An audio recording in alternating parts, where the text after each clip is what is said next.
వరంగల్ జిల్లా ఎంజీఎంలో వరుస ప్రమాదాలు జరుగుతున్నాయి. భవనం శిథిలావస్థకు చేరడంతో వర్షాకాలంలో పైకప్పు పెచ్చులు ఊడి కింద పడుతున్నాయి. నిన్న మేల్ సర్జికల్ వార్డు వద్ద భవనం పెచ్చులు ఊడిపడ్డాయి. ఆ సమయంలో ఎవరూ లేకపోవడంతో ప్రమాదం తప్పింది. ప్రతి వర్షాకాలంలో సర్జికల్ వార్డు భవనంలో ఇలా వరుసగా ప్రమాదాలు జరుగుతున్నా జిల్లా యంత్రాంగం మరమ్మతులు చేసే విషయంలో పట్టించుకోవడం లేదని రోగులు ఆరోపిస్తున్నారు.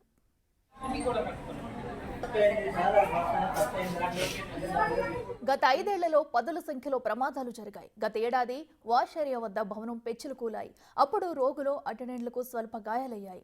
అధికారులు మరమ్మతులకు ముందుకు రావట్లేదని విమర్శలు వస్తున్నాయి. నిధులు మంజూరు చేయట్లేదని వైద్యులు ఆరోపిస్తున్నారు. ఇక తరచూ జరుగుతున్న ఈ ప్రమాదాలతో పేషెంట్లు భయపడుతున్నారు. ప్రభుత్వం పట్టించుకోవాలని వరంగల్ వాసులు కోరుతున్నారు.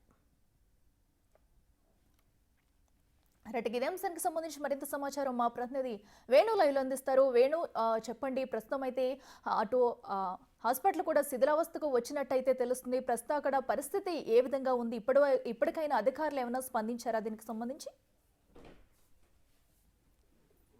ప్రస్తుతం అధికారులు ఎంజిఎం సూపరింటెండెంట్ కూడా ఈ విషయం స్పందించడానికి వెనుకాడుతున్న పరిస్థితి. ఎందుకంటే ప్రభుత్వం నుంచి ఎటువంటి ఆదేశాలు వస్తాయో వచ్చి చూసిన తర్వాతనే దానిపై స్పందిస్తామని చెప్తున్నారు. అయితే ఇప్పటివరకు దాదాపు గత 5 ఏళ్లలో చూసుకుంటే ఇది 12వ ప్రమాదం. ప్రతి వర్షాకాలం ముందు ఆ తర్వాత కూడా భవనం పెచ్చులు ఊడిపడుతుండే. దాదాపు 1000 బెడెడ్ హాస్పిటల్ అయినటువంటి ఎంజిఎంలో దాదాపు రోజుకు 2000 పైగా ఇన్పేషెంట్స్ వస్తుంటారు. అక్కడ 600కు పైగా ఇన్పేషెంట్స్ ఉంటారు, 2000 పైగా అవుట్ పేషెంట్స్ వస్తుంటారు. సో ఈ స్థాయిలో పేషెంట్స్ ఒక్కొక్కరికి ఒక అటెండెంట్ వచ్చినా కూడా దాదాపు 5 నుంచి 6000 మంది ఆ పేషెంట్లకు సంబంధించినటువంటి బంధువులు కూడా ఆ హాస్పిటల్కి వస్తూ ఇట్లాంటి చోట భవనం పెచ్చులుడుతున్నా కూడా గత 10 ఏళ్ల నుంచి అటు పాలకవర్గం లేకపోవడం, నిధులు మంజూరు చేయకపోవడంతో కూడా భవనం పూర్తి శిథిలావస్థకు చేరుకుంది. ఇక వర్షాకాలం మొదలైందంటే చిన్నపాటి వర్షానికే పూర్తిగా పైకప్పు గోడలు మొత్తంగా నానిపోయి ఆ పెచ్చులు కూడా ఊడిపోతున్న పరిస్థితి. నిన్న దాదాపు 2 మీటర్ల వెడల్పుతో ఉన్నటువంటి పెచ్చులు ఎంజిఎం మేల్ సర్జికల్ వార్డు వద్ద ఊడిపోయాయి. ఆ పరిస్థితుల్లో వాక్వే నుంచి ఎవరు లేకపోవడంతో కూడా భారీ ప్రమాదం తప్పింది. గత సంవత్సరము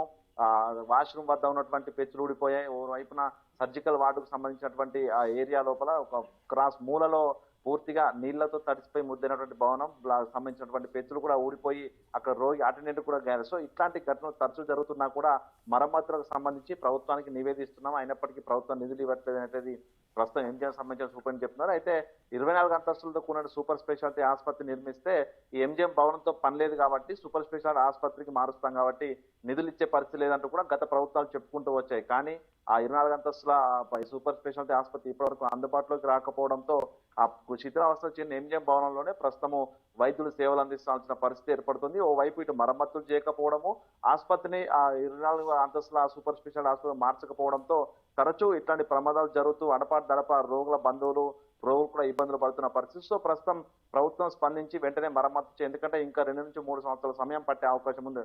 సెంట్రల్ జైల్లో ప్రాంగణంలో కట్టినటువంటి 24 అంతస్తుల సూపర్ స్పెషల్ ఆసుపత్రి ప్రారంభం కావడం. సో అప్పటి వరకు ఎంజిఎం పరిస్థితి ఇట్లా ఉంటే ఒకవేళ ప్రమాదం భారీ స్థాయిలో జరిగి ఉంటే రోగుల బంధువులు ఎక్కడికి పోవాలనేటువంటి ఒక వర్షన్ కూడా వినిపిస్తుంది. మొత్తంగా ఓరుగల్ వాసులు అయితే గతంలో ఉన్నటువంటి పాలక వర్గం ఏదైతే ఉందో తిరిగి పునరుద్ధరించాలి. మెయింటెనెన్స్ కానీ దానికి సంబంధించిన అభివృద్ధి కోసం కానీ ఎప్పటికప్పుడు ప్రభుత్వానికి విజ్ఞప్తులు పంపే విధంగా పాలకవర్గం లేకపోవడం ప్రస్తుతం ఉన్నటువంటి ఈ యొక్క ప్రమాదాలకు కారణమవుతుందని తెలుస్తుంది. ఇక వైద్యులు ఎవరు ప్రభుత్వానికి చెప్పే పరిస్థితి ఉండదు కాబట్టి పాలకవర్గమే ముందుండి ప్రభుత్వానికి సూచనలు చేస్తుంది కాబట్టి పాలకవర్గాన్ని వెంటనే ఏర్పాటు చేసి ఎంజిఎం అభివృద్ధిపై దృష్టి సారించేటువంటి వర్షం వినిపిస్తుంది. ఇక దీనిపై ఆ ప్రభుత్వం కూడా స్పందించే అవకాశం ఉంది. ఎందుకంటే స్థానిక ఎమ్మెల్యే నాయన రాజేందర్ రెడ్డి కూడా ఈ విషయంపై ప్రభుత్వానికి విన్నవిస్తాము, మరమ్మతుల కోసము నిధులు తెప్పిస్తామని కూడా చెప్పారు. సో దీనికి సంబంధించి ప్రభుత్వం నిధులు విడుదల చేస్తే వెంటనే మరమ్మతులు చేసి ఎక్కడెక్కడైతే ఎమర్జెన్సీగా అక్కడ మరమ్మతు చేయాల్సి ఉంటుందో వాటిపై మరమ్మతులు చేసి ఇట్లాంటి జరగకుండా చూస్తామంటూ కూడా సూపరింటెండెంట్ చెప్తున్నారు. సో దీనిపై ప్రభుత్వం అయితే ఒక ప్రకటన చేయాల్సి ఉంది, నిధులు కూడా విడుదల చేసే పరిస్థితి ఉంది. అయితే మనం చూసుకున్నట్టయితే భవనం శిథిలావస్థకు వచ్చింది. అక్కడ భవన పరిస్థితి కూడా ఎలా ఉందనేది కూడా మనకి బిగ్ టీవీ స్క్రీన్ మీద విజువల్స్ లో మనం క్లియర్ గా చూస్తున్నాము. అయితే అప్పటి వరకు కూడా ఇలానే ఉంచితే ఇంకా దాని పెచ్చులు ఊడే అవకాశం అయితే మనకి క్లియర్ గా కనిపిస్తుంది. సో అప్పటి వరకు ఏమైనా ఆల్టర్నేట్ గా ఒక బిల్డింగ్ ఏమైనా ఏర్పాటు చేసే అవకాశం ఏమైనా కనిపిస్తుందా? అసలు అధికారులు ఎలాంటి చర్యలు తీసుకునే అవకాశం ఉందనుకోవచ్చు?